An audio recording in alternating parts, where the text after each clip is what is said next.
اب میں اپنے بھائی اپنے بزرگوار عارف قبلہ علامہ عارف شاکری صاحب سے گزارش کروں گا، کیونکہ انہوں نے ہی ذوالجناب برآمد کروانا ہے، آج چہلم ہے، اور انشاءاللہ برآمدگی کے بعد اذان ہوگی، انشاءاللہ اپنا مقصد اور فرض پورا کریں گے اللہ کے گھر میں جا کے۔ اور میں یہ دعا کرتا ہوں کہ عارف شاکری صاحب بھی جانتے ہیں، مولانا امتیاز کاظمی صاحب بھی، اور یہ بھی دعا ہے کہ مالک ان نوجوانوں کو ہمیشہ سلامتی نصیب فرما، اپنے ماں باپ کا فخر بننے کی توفیق نصیب فرما، اگر تو نے علم دیا ہے انہیں عمل کے میدان میں بھی رب العزت آنے کی توفیق نصیب فرمائے، ان کی زحمات کی ہوئی اپنی بارگاہ میں اللہ عبادت شمار فرمائے، بر محمد و اہل بیت محمد صلوات اللہم صلی علی۔ میں اب قبلہ علامہ عارف شاکری صاحب سے گزارش کرتا ہوں وہ تشریف لائیں اور فضائل و مصائب محمد و آل محمد بیان فرمائیں، اور انہی کے ذکر کے ساتھ انشاءاللہ ذوالجناب برآمد ہوگا، اور پھر اذان ہوگی، پھر لنگر مظلوم کربلا کا اہتمام ان بچوں نے کیا ہے، ماشاءاللہ خدا انہیں جزائے خیر نصیب فرمائے، ان کی صحت و سلامتی کے لیے، آپ احباب کی صحت و سلامتی کے لیے، آپ کے گھروں کی صحت و سلامتی کے لیے، بر محمد و آل محمد صلوات۔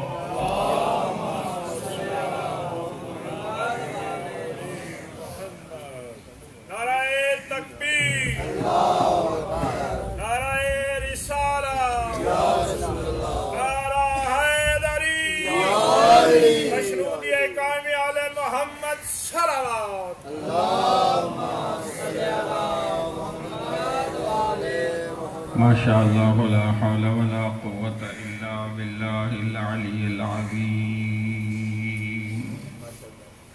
اعوذ باللہ السمیع العلیم من الشیطان اللعین الرجیم، بسم اللہ الرحمن الرحیم۔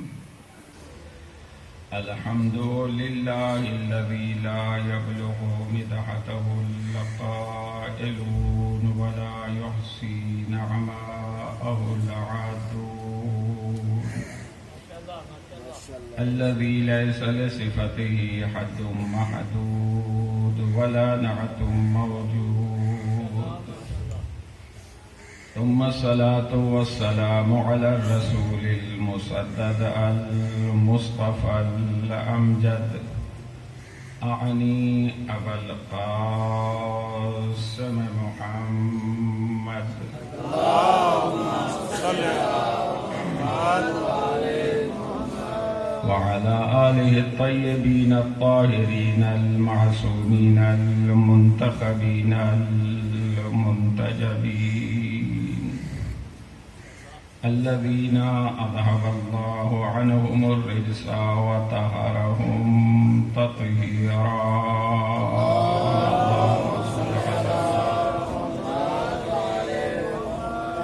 واللعن الدائم على أعدائهم أجمعين من يوم عداوتهم إلى يوم الدين، أما بعد فقد قال رسول الله صلى الله عليه وآله وسلم: حسين مني وأنا من الحسين، صلوات الله نعرہ تکبیر، خدا کو سلامت رکھے، سارے بندے اس عبادت میں میرا ساتھ دیجئے، بلند آواز سے نعرہ تکبیر، آباد و شاد رہیں، نعرہ رسالت، نعرہ رسالت، نعرہ حیدری، نعرہ حیدری، صلوات پڑھ دیجئے بلند آواز سے۔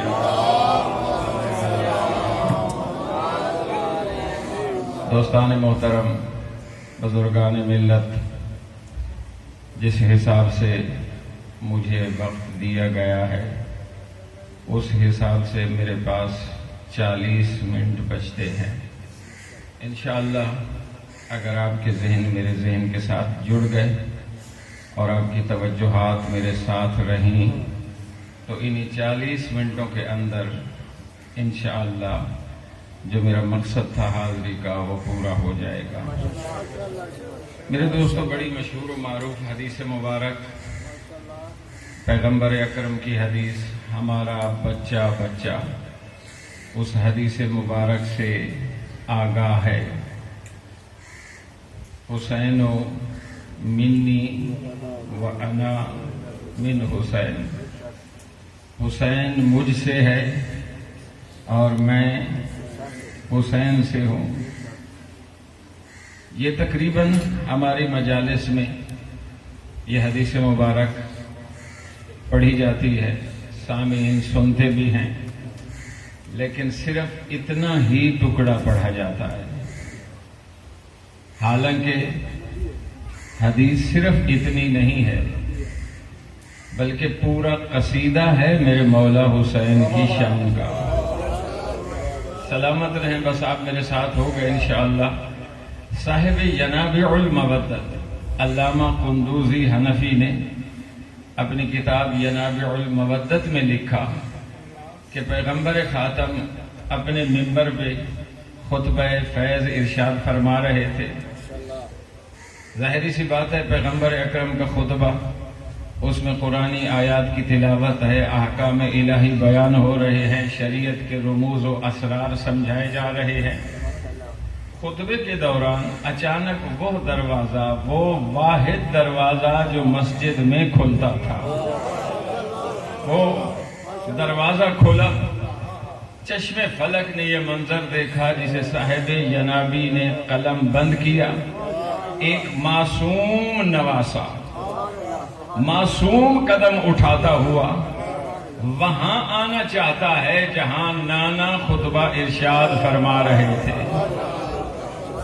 ظاہری سی بات ہے، سامنے صحابہ کرام کا مجمع ہے، صحابہ کرام کے مجمع کو چیرتا ہوا وہ بچہ آنا چاہتا ہے وہاں جہاں نانا خطبہ ارشاد فرما رہے تھے۔ صاحب کتاب نے لکھا، اچانک بچے کا پاؤں کسی صحابی کی عبا سے الجھا۔ پیغمبر خاتم بھی دیکھ رہے ہیں، ظاہری سی بات ہے، میں آپ کے سامنے گزارشات پیش کر رہا ہوں، میرا رخ آپ کی طرف ہے لیکن آپ سب کا رخ میری طرف ہے۔ پیچھے سے اگر کوئی آ رہا ہو آپ اسے نہیں دیکھیں گے، میری نظر اس بچے پہ یا اس بندے پہ ہوگی۔ پیغمبر خاتم دیکھ رہے تھے کہ وہ بچہ کسی صحابی کی عبا سے الجھ کے گرنا چاہتا تھا۔ اب یہاں جملے یہی ہے، کل برق الخاطف، جیسے بجلی چمکتی ہے، بجلی کی چمک کی طرح پیغمبر خاتم نے اپنا خطبہ فیض چھوڑا، منبر سے اترے، صحابہ کرام کے صف مجمع کو چیرتے ہوئے وہاں گئے جہاں نواسا گر رہا تھا، اپنے نواسے کو گرنے سے پہلے سنبھالا، سینے سے لگایا، بوسے دیے اور بوسے دیتے ہوئے منبر پہ دوبارہ لا کے جہاں پہلے قرآنی آیات کی تلاوت ہو رہی تھی وہاں اب خطبہ یوں شروع ہوا، ایھا الناس ھذا حسین۔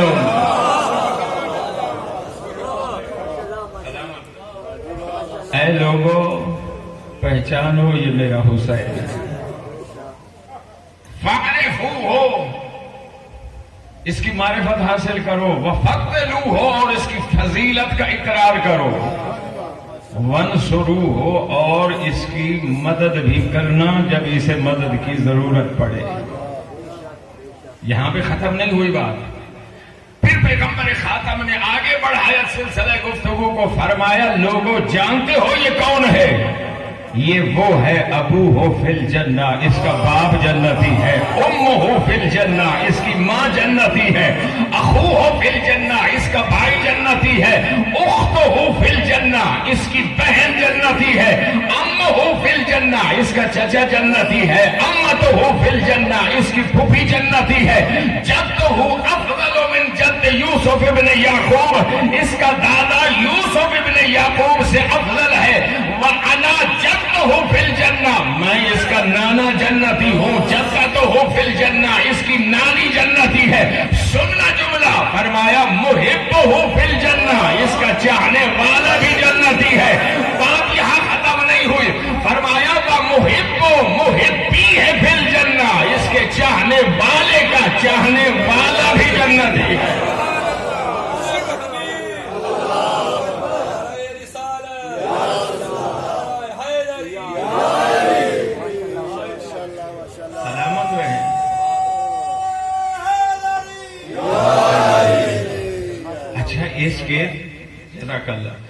اس مقدس ہستی کے تمام رشتے، باپ، ماں، بھائی، بہن جنتی ہوں، یہ تو سمجھ میں آتی ہے۔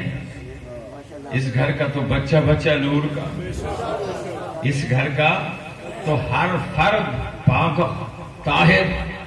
یہ کیا شرف ملا آپ لوگوں کو کہ محبہ فی الجنہ، چاہنے والا بھی جنتی۔ اور صرف بات یہاں نہیں ختم ہوئی، محبی ہے فی الجنہ، ان کے چاہنے والوں سے محبت کرنے والا بھی جنتی ہے۔ یہ کیا کرامت ہے محبت میں، یہ کیا شرف عطا کیا ہے رب العزت نے محبت حسین علیہ السلام کو۔ یہ حدیث مبارک ساری حدیث کی کتاب میں موجود ہے، ان لکل شیء اساسا و اساس الاسلام حب اہل البیت۔ ہر شے کی ایک بنیاد ہے، اور اس پوری عمارت اسلام کی بنیاد میرے مولا ارشاد فرما رہے ہیں ہم اہل بیت کی محبت ہے۔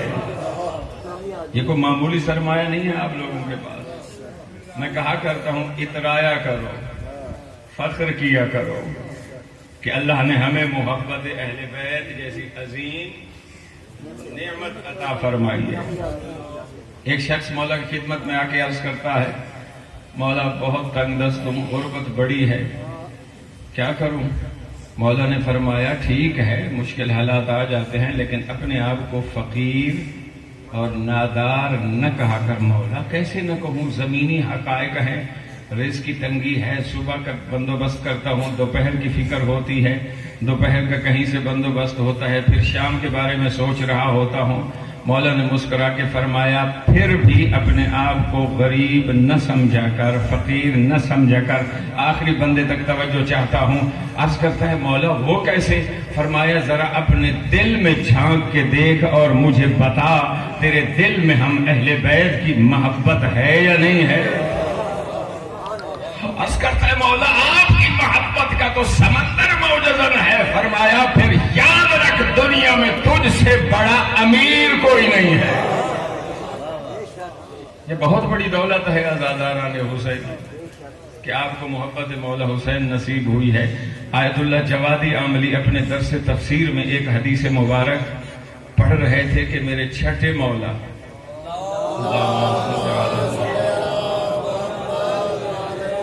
بارگاہ رب العزت میں عرض کرتے ہیں مالک صادق آل محمد تیری ذات کا شکر گزار ہے اس بات پہ کہ تو نے مجھے اولاد علی میں سے قرار دیا۔ یہ تو معمولی شرف تھوڑی ہے۔ ہم جو سادات کے گھٹنوں کو ہاتھ لگا کے ملتے ہیں، ان کی عزت کرتے ہیں، احترام کرتے ہیں، کوئی شرف ہے تو نا۔